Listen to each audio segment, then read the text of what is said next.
Last week I told you about the dilemma that Israel faced when they were on the banks of the Jordan River looking at the promised land, because they were just about at their destination, the land of freedom and prosperity that God had promised to them.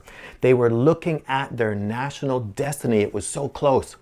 So they sent out the 12 spies, and they came back and confirmed that this was a great land, but there were giants there that had to be conquered.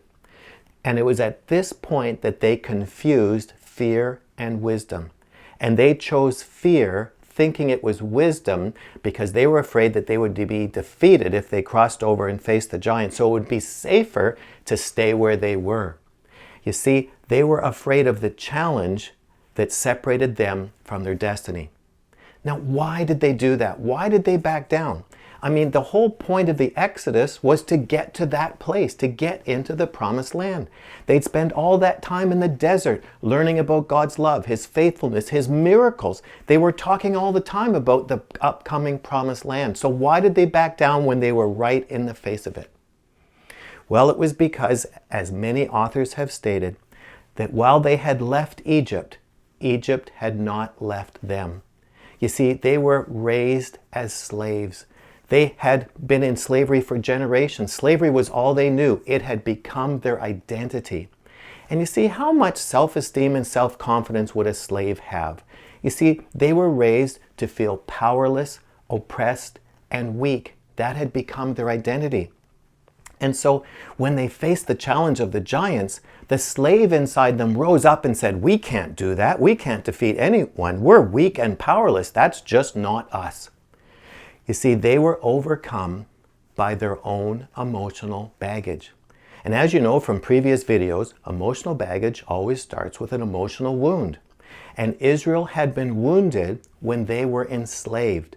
And at the time of the wounding, Satan then fed them the lie, which they believed that they were weak and powerless, and he stole their identity. He stole their self-confidence.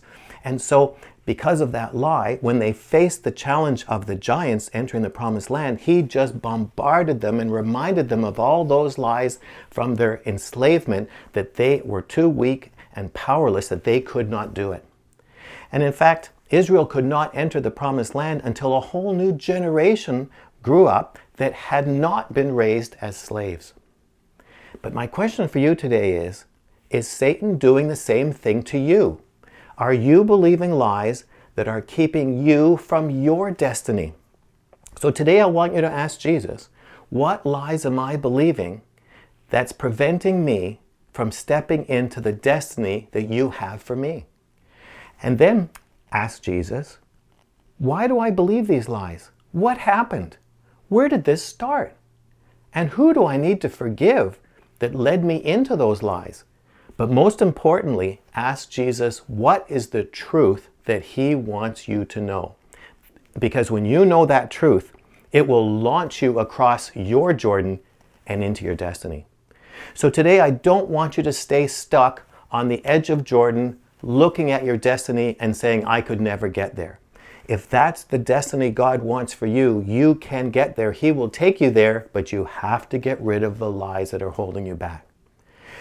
Now I want to hear from you. What lies did you have to overcome? What lies did God have to expose? And what truth did He have to reveal so you could step into your destiny? Just leave your testimony in the box below this so it would encourage the rest of us. And if this is your first visit here, you need to get my free self-assessment guide. And to do that, just subscribe to my weekly email newsletter by filling out the subscription form on this page. And I'll talk to you again next week.